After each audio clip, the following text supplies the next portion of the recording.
Tanya Smart. I'm one of the preschool field officers. And I'm Claire Cudini, the other preschool field officer working alongside Tanya. We're from the Ovens and Merri region doing the LGAs of Wangaratta, Wodonga, Indigo, Alpine and Toowong. And today we're bringing Kinder Chats to you, and our topic is Early Childhood Intervention Support Services. So we put this Kinder Chat together because we have recognised that there's a lot of services out there that can support you all, and there is some confusion around what everybody does. So today we've got some lovely guests with us who will introduce themselves and just give us a brief description of how they can support you and your children.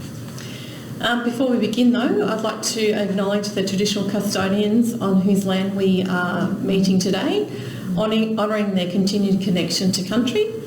We pay respect to the elders past and present and children who we are working alongside with today. I'd like to introduce to you today Joe Fasano, who is from the Early Childhood Learning Advisor from Lookout, the Gough region, and Jenny Jager is the Early Learning Advisor from Ovens and Merri. Yes. Thanks. So to start off with, can you just give us a brief description of your program? Sure. So, Lookout Centres are a branch of the Department of Education, and there are 4 of them across the state. So Jenny and I work for the North East Victoria region branch of Lookout. And they were established to address educational disadvantage of children and young people in statutory out-of-home care. The main objectives of the Lookout program are to lift educational outcomes for children accessing early childhood education programs, to increase the accountability of the key stakeholders who support children in out-of-home care, particularly case management-based organisations, and to build the capability of people who are working to support children in statutory out-of-home care. And just to clarify, when I say statutory out-of-home care, I'm referring to court-ordered out-of-home care, children in kinship care and foster care, whether DFFHs come in and deem the children unsafe to be living in that setting, and there's been a court order that is statutory put in place. Wonderful, thanks to you. We've covered who's eligible, thank you. Oh, not really, there's a bit more to that, so I'll hand over to Jenny. So yeah, for the next question then we do have who is eligible, who can access this service. So all early childhood centres, teachers and educators are eligible to access our support for children in statutory out-of-home care, as Joe said, who have been placed in care services. Our work is focused on the 3 to 5 year olds, however we are available to support educators with the 0 to 2 year olds on time advocacy and by referral. And so within your role, how do you support kindergarten teachers and the children? So we support teachers to understand and implement the key practice implications from the Early Childhood Agreement, and these can include trauma-informed practice, the ILP development with a cultural and trauma lens on those, and support PSG program support group meetings. We also help connect the educators with case managers from Child Protection or from other stakeholder organisations, and assist with referral pathways and funding applications. So you do a lot. We fit a little bit into the day. And look, I guess we should also mention that our support is time limited, so we don't remain involved and we don't automatically become involved, but we will touch base with every early childhood service that has a child in statutory out-of-home care, because we are given a fortnightly role. Yep. We can assist you also with obtaining court orders and understanding care plan arrangements. What we can't do is we don't case manage for individual children. That's beyond our role, so we in the background supporting. But yeah, if you need further information about what these guys do and how they can support you, then we will be following up with some resources through an email, so there will be further information provided to you. Just give us a call. Yeah, contact details as well. So just give them a call. Thank you. Thank you. Thanks for joining us. Thank you. So our next guest to join us is Bernie O'Brien, and she's the team leader of the School Readiness Allied Health Program, which is through Merri Health. So a lot of you have probably met Bernie, and she covers Ovens, Murray and Goulburn. No worries. Thanks for coming. Thanks for coming, Bernie. Can you please give us a brief description on how you can support teachers and children? So the School Readiness Funding Program supports educator capability building and developing high quality service in 3 domains. So communication, access and inclusion, and wellbeing. So we have an allied health team of OTs, psychologists and speech pathologists working at the service level to support children's school readiness for those that are either at risk or need support to improve their educational outcomes at this young age. And I guess, like, to clarify, you don't do individual therapeutic work? Yes, no. So our focus is working with educators and building their capacity to better support any child that would come through the door so that it's a more sustainable approach to supporting children within the kinder service. We may model things with specific children. If you identify that a child with a particular behaviour or need within your service, we can work with you and support you in modelling or coaching to build your skills alongside that child. But really the focus is on trying to build the educator's skill that, again, no matter who comes through their door or what the need is, that those skills can be adapted and built on over years.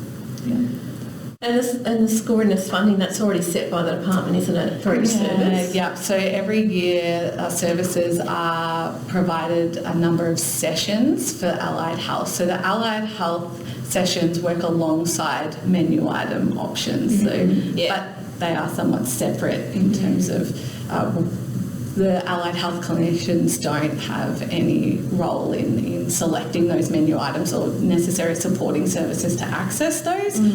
We can help embed some of those strategies and skills, but the sessions are allocated depending on service data that educators provide at the end of each year for the beginning of the next year, and it's a tiered system. So the more vulnerable will generally have a higher number of sessions, and the less vulnerable will have a slightly lower number, and they fluctuate again depending on the data year to year. So it'll always look different year to year. Yeah. Generally services don't drop off the allied health component unless they have a small number. They may not meet that year. However, they are supported with an allied health hotline that is provided by a different company. So there is still someone they can talk to and seek advice of in the allied health realm. So is there a minimum number that they have to get the allied health support in the service, or is it? It's under $5,000 of your total funding for SRF, but each service will be supported by the ECIB or KIA. The number of sessions, how to go about that, whether they have it or not. Wonderful. Yeah. And if they've made a decision on what support they think they need, and then you've come out and you've identified another area, are they able to swap?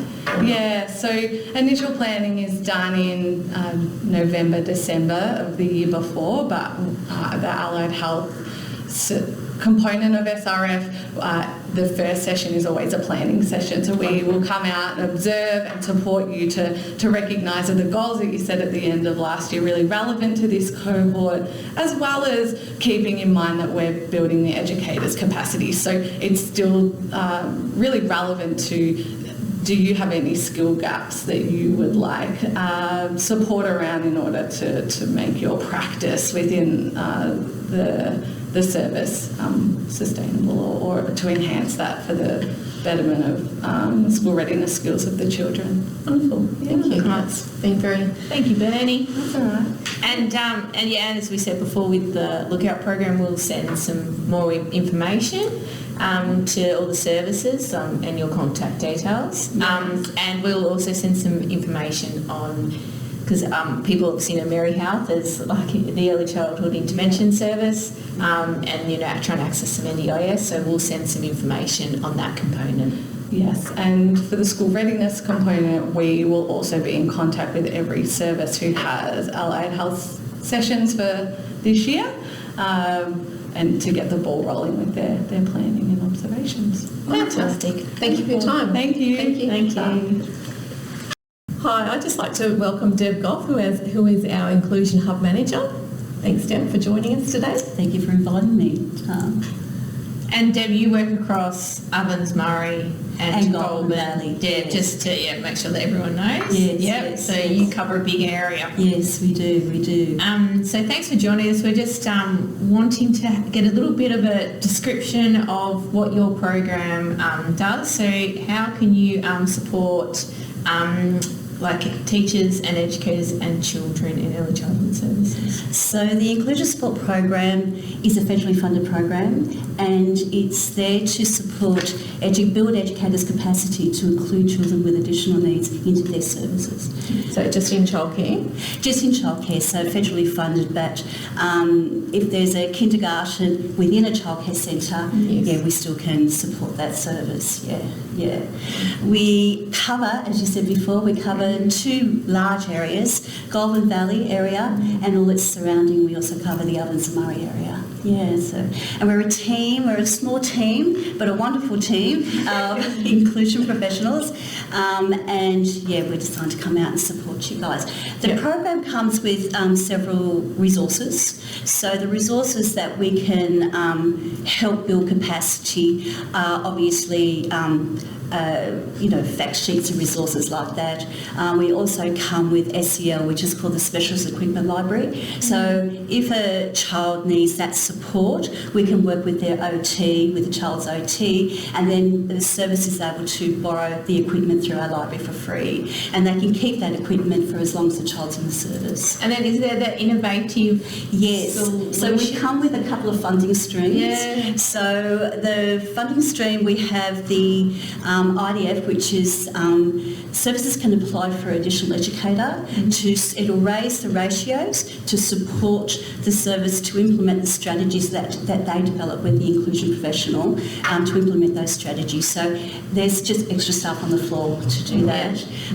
That can go for 12 months. Then there's another funding stream called Immediate Time Limited. So that's designed for immediate situations. So when a child might be transitioning into a new care environment, the service still needs to find out where the child is at and things like that. We can put really short-term quick funding in that situation. And again, a plan would be developed.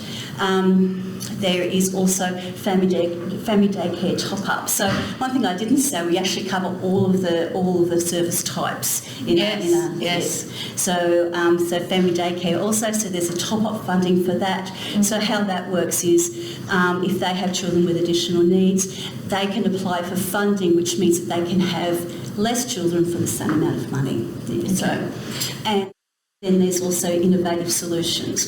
So the innovative solutions funding is around, again, it's that mentoring and building capacity. So the educators or the services can apply for funding to engage an external provider.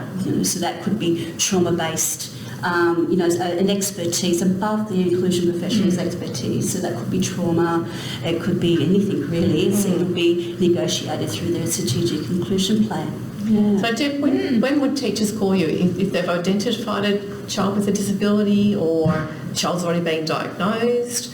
No, they can call us way before diagnosis. So So I guess that fits into our question: who is actually eligible for your program? Yeah. So all childcare services that have a CCS component eligibility. So they need to have that in there. So standalone kinders, unfortunately, we can't support.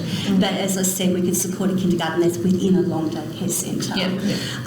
What happens is, so the inclusion professional, we get a list from the department of all the services in our region, and the inclusion professional will always make contacts. We'll always make this initial contact with the service, and we do that twice a year, just to let them know who we are, what our program is about, and things like that. And that doesn't necessarily mean they have any children that may need additional support, you're just touching base with them Absolutely. to make sure that they know who you are and and to build those relationships. Absolutely. how to contact you.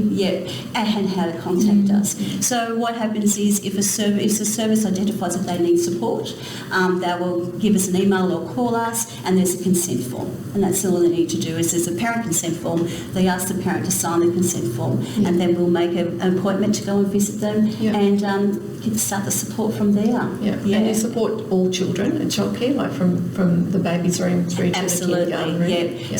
So it's from birth right up, and after school care, I didn't say that, so we also support educators in after school care programs. So yes, it's the whole age group. You can follow a child through. And we do actually, and that's one of the ideal things that we really want to do. So it's always around that early intervention, so and inclusion readiness. So if we get a referral in the toddler room or nursery room, but in a toddler room, that's where we will start that process with the service, and we will already be talking about what would that transition look like and things like that as they move forward. And so what sort of things do you support the teachers with to support those children? So we will, as I said, we use those resources. So what we do is we've got what's called a strategic inclusion plan, and in that plan, so that's the underpinning that underpins this program. So within that plan, we sit down and talk to the service around what is their barriers to inclusion. So we get them to tell their story. We get the services to tell what's going on, what's happening in the room, and that can be also married up with online support. We go into the service and we have a look, and we're really looking around, how is the care environment? Do you need modifications in that care environment and things like that? So that's all identified in their plan. And then we talk about strategies. So what strategies do you think that we could implement to support the inclusion of the children? And that could be, the layout of the service. It could be training. It could be visual supports, sensory supports, all of those things that we will put in together and put that into the plan. In addition, it might be a bit of funding to actually help the service at any stage, and of course we would tap into our stakeholders too, and what referral processes would be appropriate to support. So we really are looking around that holistic inclusion model. Wonderful. Thank you very much, Deb, for your time, and thanks, Deb. Been very informative, so thank you. It's time to talk about our program, the Preschool Field Officer program. We're funded by the Department of Education, and our role is to build the capacity of educators and teachers to support the inclusion of children who have additional needs or need additional support. And that can vary, can't it, Tanya? Our referrals are quite diverse, and we tailor our support to the teachers and educators and children depending on what the referral is for, what a service needs. So we do have a very simplified referral form, and we have actually got on that referral form the different supports that we can offer, which can include an observation of a child in the kindergarten setting, resources, information on referral pathways, involvement in Team Around the Children meetings, if that's applicable. So our role is quite diverse, and we can obviously go out to see children in the kindergarten setting. We work with the kindergarten teachers and educators. We do not work with families, unfortunately. And the referrals come from kindergarten teachers. And it's for children in funded 3 and 4-year-old programs. So they can be in standalone centres, but also in childcare centres as well.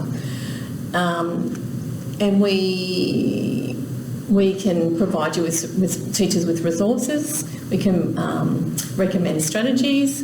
We can recommend referral pathways. We can visit the centre, but you can just reach out and we can consult over the phone as well. But we do have to have the parents' permission, so the signed referral forms to provide that individual support specific to each individual child. As we said before, we cover all of Ovens Merri, apart from Mansfield and Benalla. So any children in the kindergarten program, 3, 4-year-olds, early start kinder, Children that are accessing KISS, we can still see children. I guess the grey area that a lot of kindergarten teachers ask us is, can we support children that have NDIS funding? That's based on an individual basis. It depends on the type of supports that the children are accessing at the time, and if those supports are being transferred over into the kindergarten setting. So like if a child has a therapist and that therapist is working with the child in the kindergarten setting and providing the teachers and educators with some strategies, then we would say, no, we can't be involved, because that role goes over to the therapist. And they're the specialists, they're the allied health professionals who have the specific training for that need of the child. Yeah. And so, any other children, we can support them. And it can also be around if the kindergarten teacher is wondering about whether a child's ready for school, and the family would like a second opinion. We can come in. It could be challenging behaviour. It could be a child not being able to manage and regulate their large emotions. It could be developmental delay. Yeah, there's lots of reasons why teachers refer to us. So if you have a question, just pick up the phone and give us a call, and we'll answer and say yes, we can come and help, or we'll give you another pathway to refer to. And we'll provide all our contact details and updated referral form in the email. It's a free service, so pick up the phone and call us. Thank you. Thanks for joining us on this first Kinder Chat for the year, and we look forward to making more for you as the year goes on. And we look forward to working with you going forward. Thank you. Bye.